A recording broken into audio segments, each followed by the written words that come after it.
और जाकर के दुहाई दे दी, हरिश्चंद्रो रंति देवा उक्षावृत्ति शिविरबली व्याध कपोतो वैभो यह ध्रुवेण ध्रुवम गतः। अरे हरिश्चंद्र के समान सत्यवादी, शिवदधीची के समान उदार जय हो तुम्हारी। उसने सोचा इतना आशीर्वाद देने वाला है कौन? पूछा कि आप कौन है? परमात्मा ने कहा कि हम ब्राह्मण हैं, कुछ मांगने के लिए आए हैं। श्रीवत्सांग चतुर्बाहु पद्म गर्भादुरक्षणम, भगवान ने अपने चिन्हों को छिपा लिया। उसने पूछा कि मांगिए तुम्हें क्या चाहिए? तो कहा कि पहले तो तुम हाँ भरिएगा, क्या तुम हमें दे दोगे जो हम मांग रहे हैं? इसने कहा कि मेरे दरवाजे से कभी कोई खाली हाथ जाता ही नहीं है, मुझसे मांग लो तुम्हें क्या चाहिए। तब श्री भगवान उवाचा, भगवान बोले युद्धम नु देहि राजेंद्र द्वंद्वं सो यदि मन्यसे, हम तुम्हारे साथ युद्ध करना चाहते हैं, आप हमारे साथ युद्ध कर लो।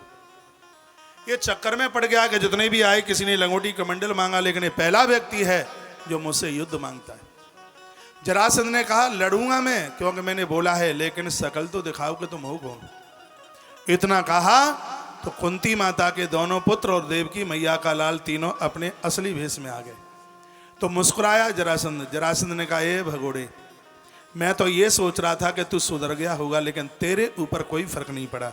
तू भीरू है, मथुरा स्वपरिम तक्ता समुद्रम शरणम गतः, मेरी वजह से तू डरपोक मथुरा छोड़कर समुद्र की शरण में चला गया, और मैं ऐसे कायरों से कभी युद्ध नहीं करता। भगवान कृष्ण बोले हम भीरू हैं, हम कायर हैं, हम डरपोक हैं, ठीक है तुम जो कहो हम सो ही हैं, हम तुम्हारे लायक नहीं हैं, तो भैया अर्जुन से युद्ध कर लो। तो क्या कहने लगा कि अर्जुनो न भवेद योधा, ये कुंती के लाल को क्यों मरवाने को ले आए हो? ये मेरी मार नहीं झेल पाएगा। इधर देखिए, ये मेरी मार नहीं झेल पाएगा। तो भगवान बोले कि हमहू तुम्हारे लायक ना है, अर्जुनू तुम्हारे लायक ना है, तो भीम दादा से युद्ध कर लो। तब बोला भीमस तुल्यो बलो महा, ये भीम थोड़ी बहुत मेरी मार झेल सकता है, कल सुबह भेज देना। रात निकली, सुबह ही भगवान भीम को तैयार कर रहे थे, कुंडल कवच पहना रहे थे। भीम का अहंकार जाग रहा था। कहा भगवान तुम हमारे मामा के लड़का जरूर हो, लेकिन तुम हमारी ताकत जानते नहीं हो। 10-10 हजार हाथियों की ताकत नाना जी की कृपा से हमें मिली, क्योंकि माता कुंती सांप की बेटी थी, सर्प की। और भीम को जब जहर दिया गया था, जब वो नागलोक में गए, तो इनके नाना जी ने 10 कुंडों का अमृत इनको ऐसा पिलाया जिससे 10 हजार हाथियों की ताकत भीम के पास में थी। भीम ने कहा नाना जी की कृपा से 10 हजार हाथियों की ताकत मिली, आप हमें समझते नहीं है। यों गया तोड़ मरोड़ करके अभी आया। भगवान ने कहा ठीक है, हल्के से मुंह से बोल दिया। ये गया युद्ध करने के लिए, जैसे ही सामने पड़ा जरासंध के, जरासंध ने उठा करके इसको यों फिर उठाया, लिप लिपो समो।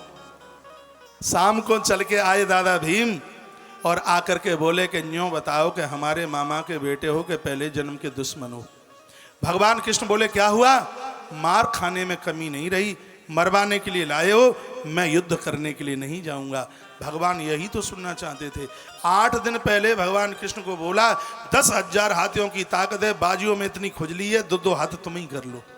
तो कृष्ण बोले कि मौसी, बुआ और मामा ये तीनों एक ही होते हैं, हम तुम आपस में युद्ध करें ये बिल्कुल ठीक नहीं है। कहा बाजुओं में खुजली है, भगवान ने कहा जल्दी मिटवा देंगे, चिंता मत कर।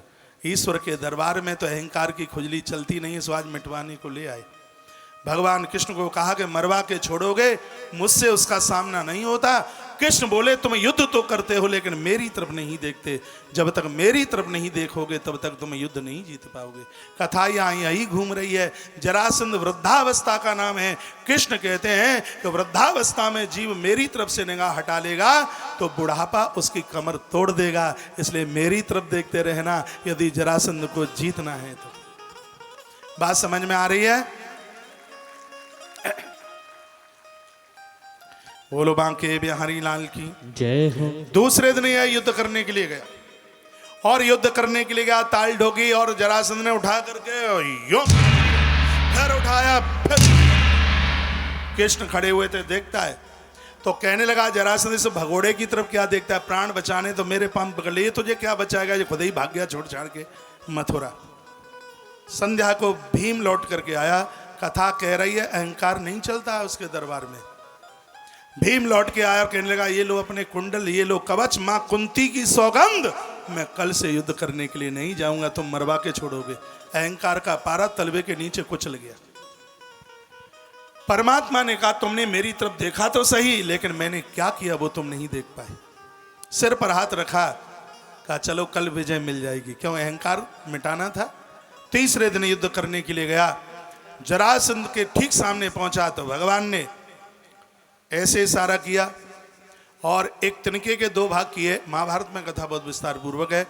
और उसी समय ताकत तो इसमें बहुत थी, इसने उठाया और बीच में से दो भाग कर दिया और छोड़ दिया। वो आपस में दोनों टुकड़े जुड़ गए, क्योंकि उसको जरा कृत्या का कुछ ऐसा ही वरदान लगा हुआ था। भगवान ने सोचा मरा नहीं, और फिर भगवान ने ताली बजाई, भीम ने देखा तो फिर दो भाग उस तिनके के किए और भगवान ने एक ऐसे डाला, एक ऐसे डाला, और उसी समय उसने भी जरासंध को बीच में से चीर दिया। एक इधर डाला और एक इधर डाला, जरासंध की मृत्यु हो गई। इधर उधर डालने का मतलब यह है, जो बुढ़ापे में करना चाहते हो उसको बचपन में करो, और जो बचपन में करते हो उसको बुढ़ापे में करो। बुढ़ापे में भजन करना चाहते हो, कौमार आचरित प्राज्ञो धर्मान भागवतानिया, भजन छोटी उम्र से शुरू कर दो। और बचपन में आप सत्य बोलते हो,